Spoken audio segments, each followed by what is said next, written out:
क्या आपको भी टेंशन लगता है? But don't worry, it will be easy and easier for you because you are watching the Genius Learner. Hello dears, this is MS Raza and welcome to the Genius Learner. आज हमें पढ़ना है past tense और इसके types के बारे में। मेरे जो टेंस होते हैं वो 3 टाइप्स के होते हैं: present tense, past and future tense. Further these tenses divided into 4 tenses, that is indefinite, continuous, perfect and perfect continuous tense. इस वीडियो में हम स्पेशली बात करेंगे पास्ट टेंस और इसके टाइप्स के बारे में। पहला टाइप क्या है पास्ट का? पास्ट इंडेफिनिट या सिंपल पास्ट टेंस। अब ये एक शब्द यहाँ पर आया है इंडेफिनिट। इंडेफिनिट का मतलब क्या होता है? अनिश्चित। क्या चीज़ अनिश्चित?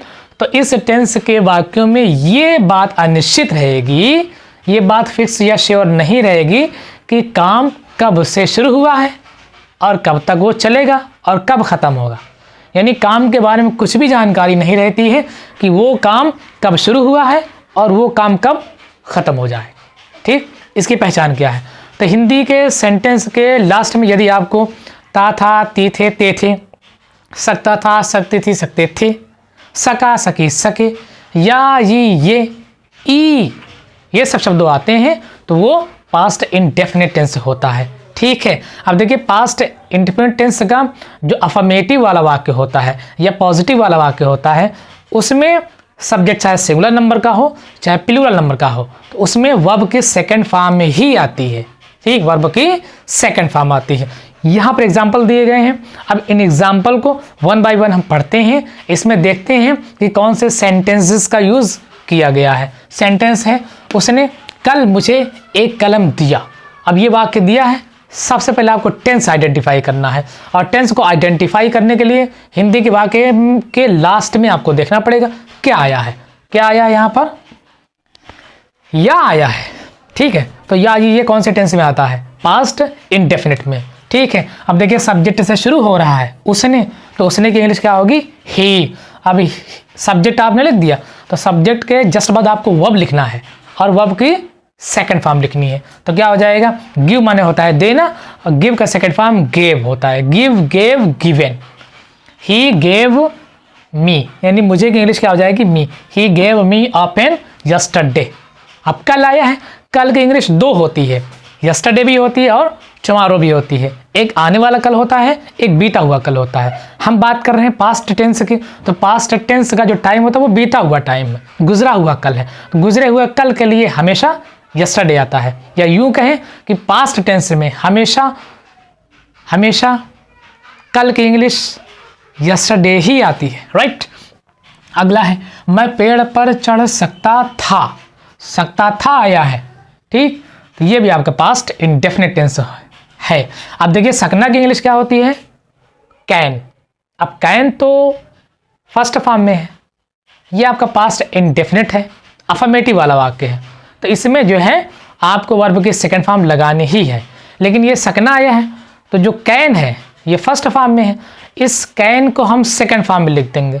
और जब कैन के सेकंड फॉर्म कुड का प्रयोग यहाँ पर करेंगे तो इसके बाद आपको वर्ब की फर्स्ट फॉर्म ही लिखनी है।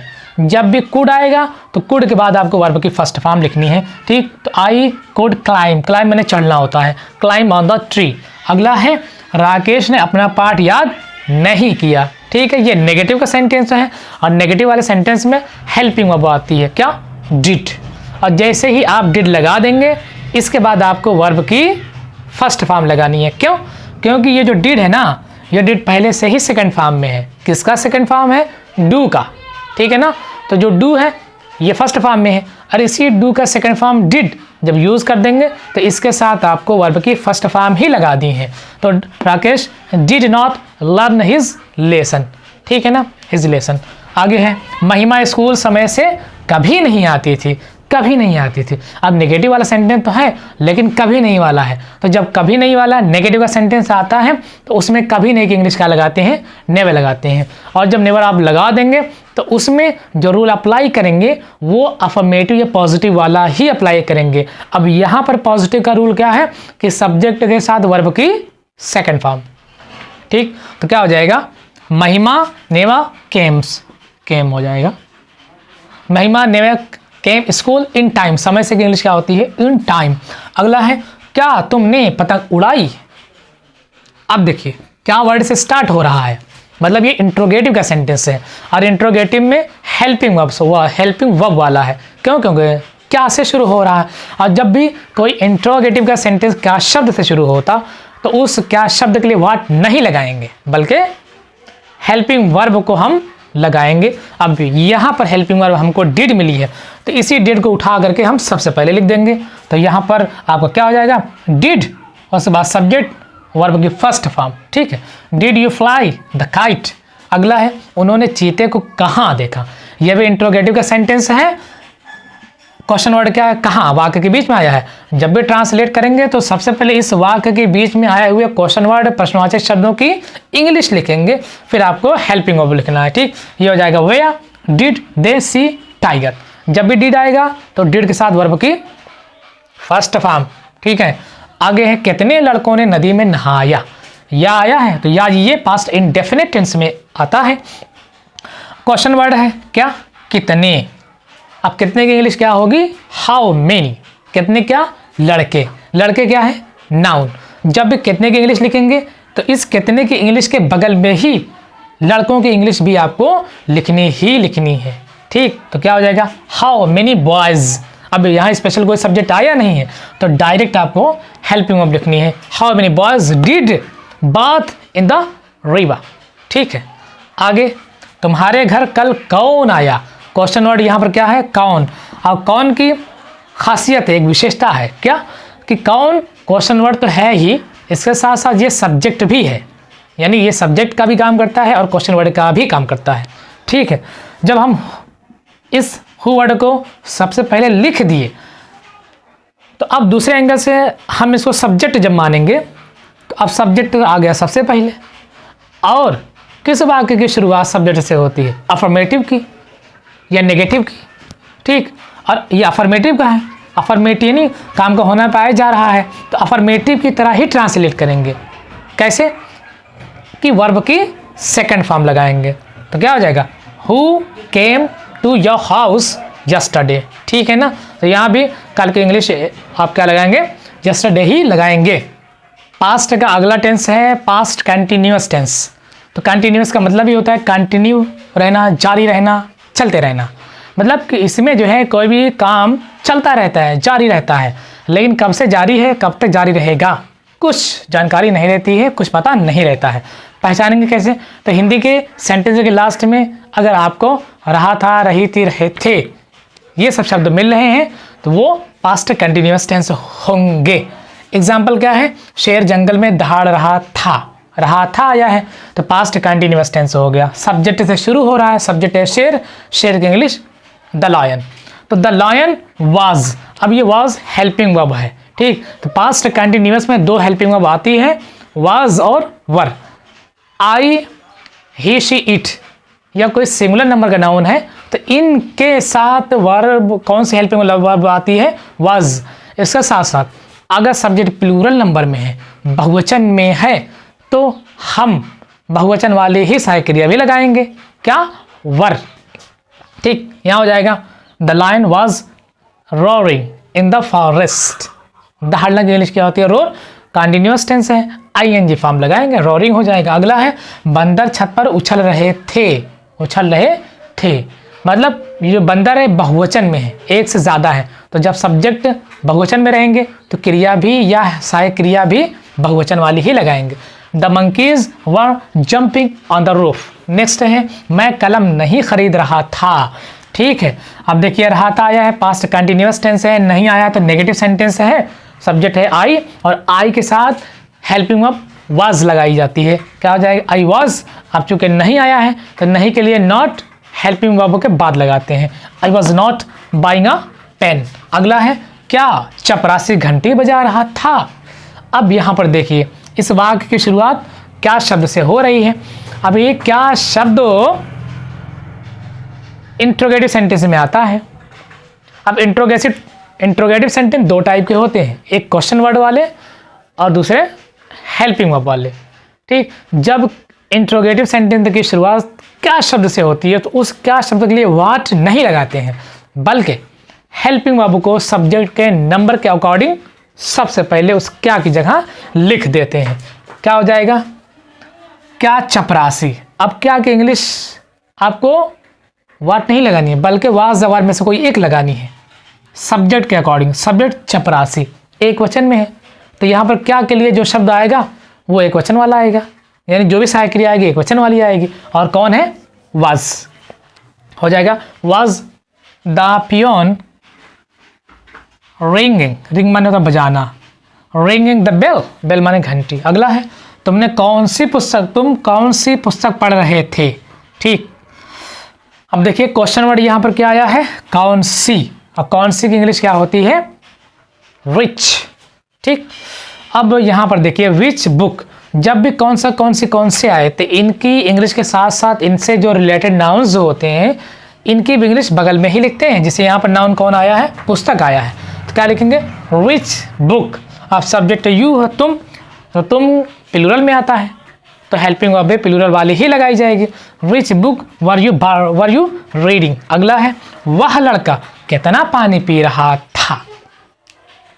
कितना आया है क्वेश्चन वर्ड में, कितना की इंग्लिश क्या होगी, हाउ मच। हाउ मच क्या, कितना क्या पानी। पानी क्या है, नाउन। इस नाउन की इंग्लिश इस कितना की इंग्लिश के बगल में क्या हो जाएगा, हाउ मच वाटर।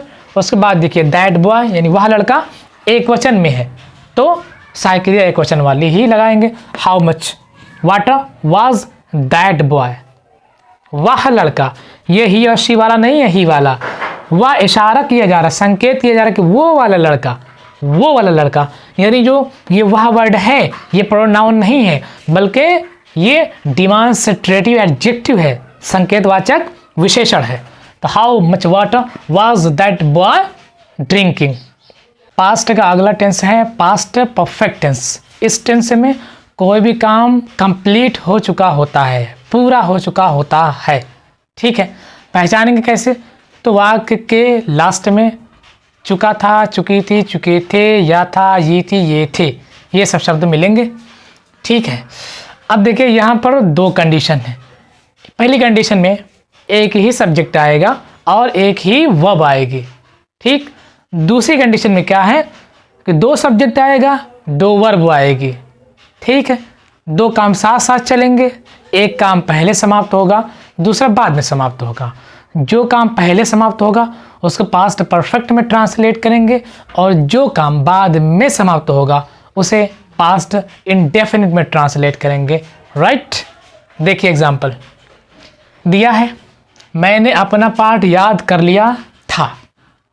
सिंपल है, एक ही सब्जेक्ट है मैंने और एक ही काम है याद करना। सिंपली आई, उसके बाद जो है पास्ट परफेक्ट टेंस में हेल्पिंग वर्ब हैड लगाई जाती है, हैड का यूज़ किया जाता है। हो जाएगा आई हैड लर्न्ड। अब परफेक्ट कहीं भी आएगा तो परफेक्ट टेंस में हमेशा वर्ब की थर्ड फॉर्म लगाई जाती है, third form. I had learned my lesson. अगला है डॉक्टर के आने से पहले मरीज मर चुका था। अब देखिए इसमें दो सब्जेक्ट हैं और दो वर्ब है। एक सब्जेक्ट है डॉक्टर, एक सब्जेक्ट है मरीज। एक काम है आना, दूसरा काम है मरना। ठीक, अब देखिए कौन सा काम पहले ख़त्म हो रहा है, डॉक्टर के आने से पहले, मतलब कि डॉक्टर अभी आया भी नहीं है और मरीज़ मर चुका है। ठीक है ना, तो मरीज़ के मरने का काम पहले ख़त्म हुआ है, तो इसलिए इसको हम परफेक्ट में ट्रांसलेट करेंगे। और डॉक्टर के आने का काम बाद में हुआ है, इसलिए हम इसको पास्ट इंडेफिनिट में ट्रांसलेट करेंगे। ठीक, यहाँ हो जाएगा द पेशेंट हैड डाइड। अब देखिए यहाँ पर आया है पहले, पहले की इंग्लिश क्या लगाएंगे आप, बिफोर। ठीक, अब बिफोर के बाद जो काम बाद में ख़त्म हुआ है उसको हम ट्रांसलेट करेंगे। क्या हो जाएगा, बिफोर द डॉक्टर केम। ठीक है, ये पास्ट इंडेफिनिट में ट्रांसलेट होगा। इसका सब्जेक्ट है डॉक्टर, वर्ब है आना, केम। अगला है क्या सूरज निकलने के बाद वह नदी गया था। कौन सा काम पहले ख़त्म हो रहा है, देखिए सूरज निकलने के बाद सूरज निकलने के बाद। मतलब क्या है कि सूरज निकल चुका है फिर बना दिया गया था, यानी सूरज के निकलने का काम पहले हुआ है, तो इसलिए इसको हम पास्ट परफेक्ट में ट्रांसलेट करेंगे। अब सवाल ये पैदा होता है कि सबसे पहले हम पास्ट परफेक्ट वाले वाक्य को लिखेंगे कि पास्ट इंडेफिनिट वाले को। तो आपको यहाँ पर देखना है बाद या पश्चात, ठीक, या पूर्व या पहले। तो यहाँ पर क्या आया है, बाद आया है। तो जब भी बाद या पश्चात आएगा वाक्य में तो पास्ट परफेक्ट को बाद में ट्रांसलेट करेंगे, ठीक। अब देखिए, जब पास्ट परफेक्ट को बाद में ट्रांसलेट करेंगे तो पहले किसको करेंगे, पास्ट इंडेफिनिट को करेंगे। और जो वाक्य पहले लिखा जाएगा उस टेंस में जो भी हेल्पिंग वर्ब आएगी उस हेल्पिंग वर्ब को क्या क्या स्थान पर हम सबसे पहले लिखते हैं। तो पास्ट इंडेफिनिट को लगाना है, हमको सबसे पहले लिखना है। तो पास्ट इंडेफिनिट की सहायक क्रिया डिड है, ठीक। तो इसी डिड को हम इस क्या क्या स्थान पर लिख देंगे। Did he go to river after, बाद आया ना, after the sun had risen, ठीक। अगला है मेरे आने से पहले वह कितना आम खा चुका था। अब यहां पर देखिए दो काम है, एक काम है आना, दूसरा काम क्या है, खाना। कौन काम पहले खत्म हो रहा है, मेरे आने से पहले, यानी मैं अभी आया भी नहीं हूं, उससे पहले उसने आम खा लिया था। तो आम के खाने का काम पहले हुआ है, तो इसको पास्ट परफेक्ट में ट्रांसलेट करेंगे। अब सबसे पहले हम लिखेंगे किसको, तो देखिए यहाँ पर आया पहले, तो जब वाक्य में पहले आएगा तो पास्ट परफेक्ट को पहले लिखेंगे और पास्ट इंडेफिनिट को बाद में लिखेंगे। अब जो वाक्य पहले लिखा जाएगा, यानी जिस टेंस वाला वाक्य पहले लिखा जाएगा उसी को ही आपको इंट्रोगेटिव में बनाना है। मेरे आने से पहले वह कितना कितना कितना कितना इंग्लिश, हाउ मेनी। तो क्या हो जाएगा, how many mangoes had he eaten before I came, ठीक है ना। अगला टेंस है पास्ट परफेक्ट कंटिन्यूअस टेंस। तो इस टेंस में कोई भी काम एक फिक्स टाइम से शुरू होता है, डेली वो पूरा भी होता रहता है और आगे भी वो चलता रहता है, ठीक है। पहचानेंगे कैसे, तो इन वाक्यों की क्रियाओं के लास्ट में आपको क्या मिलेगा, रहा था, रही थी, रहे थे, रहा था, ये सब शब्द मिलेंगे। इसके साथ साथ टाइम भी दिया जाएगा, समय भी दिया जाएगा, ठीक है। यानी समय भी दिया जाएगा कि वो काम कितने समय से शुरू है, चल रहा है। एग्जाम्पल क्या है, मेरा भाई 5 वर्ष से एयरटेल कंपनी में काम कर रहा था। हम देखिए रहा था आया है, तो रहा था, रही थी, रहे थे, ये पास्ट कंटिन्यूअस टेंस में आता है। लेकिन यहाँ पर टाइम भी दिया है 5 वर्ष से, जब टाइम दिया जाएगा तो वो परफेक्ट कंटिन्यूअस टेंस हो जाता है। ट्रांसलेट करेंगे, मेरा सब्जेक्ट क्या है, मेरा भाई, माई ब्रदर, ठीक। अब यहाँ पर हेल्पिंग वर्ब क्या लगाई जाएगी, हैड बीन, ठीक। पास्ट परफेक्ट की सहायक क्रिया क्या होती है, हैड बीन होती है। Had been working in Airtel company for 5 years for. अब देखिए से है ना, इस से शब्द के लिए इंग्लिश में 2 वर्ड आता है, सिंस और फॉर। कहाँ सिंस लगाएंगे, कहाँ फॉर लगाएंगे। अगर दिया गया टाइम अनिश्चित है, पीरियड ऑफ टाइम है, टोटल टाइम है, ठीक, तो वहां पर से की इंग्लिश आप फॉर लगाएंगे। अगर दिया गया टाइम निश्चित है, फिक्स है, ठीक है, या पॉइंट ऑफ टाइम है, तो वहां पर से की इंग्लिश क्या लगाएंगे, सिंस लगाएंगे, ठीक है। अगर दिन का नाम आ गया तो इसके लिए आप क्या लगाएंगे, सिंस।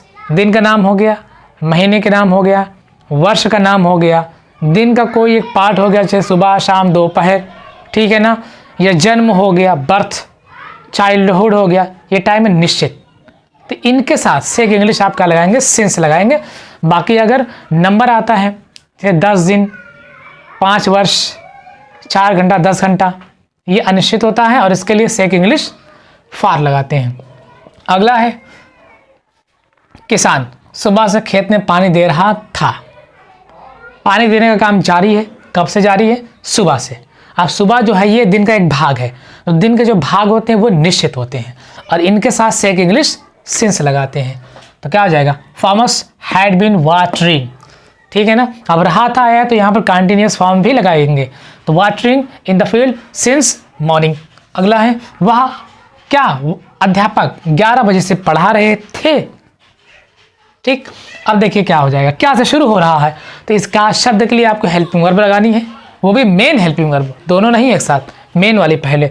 तो हैड द टीचर बीन, ठीक है, सब्जेक्ट के बाद दूसरे वाली हेल्पिंग वर्ब आप लगाएंगे।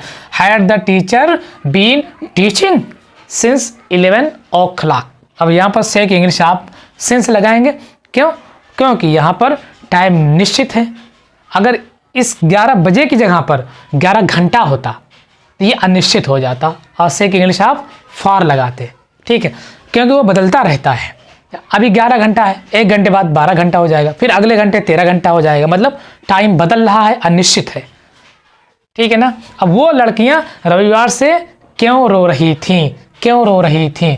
अब क्यों की इंग्लिश क्या होगी यहाँ पर, वाई, क्या हो जाएगा, वाई हैड, वो लड़कियां, वो ये डिमॉन्स्ट्रेटिव एडजेक्टिव है, ये वो शब्द लड़कियों की ओर इशारा कर रहा है कि वो लड़कियां।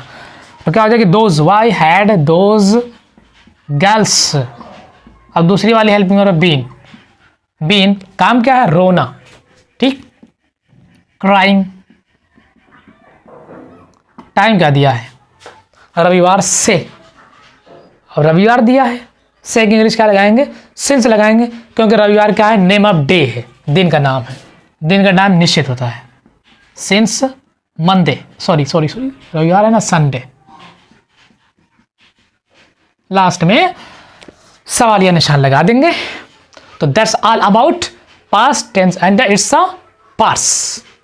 मिलते हैं नेक्स्ट वीडियो में किसी और टॉपिक के साथ, तब तक के लिए धन्यवाद।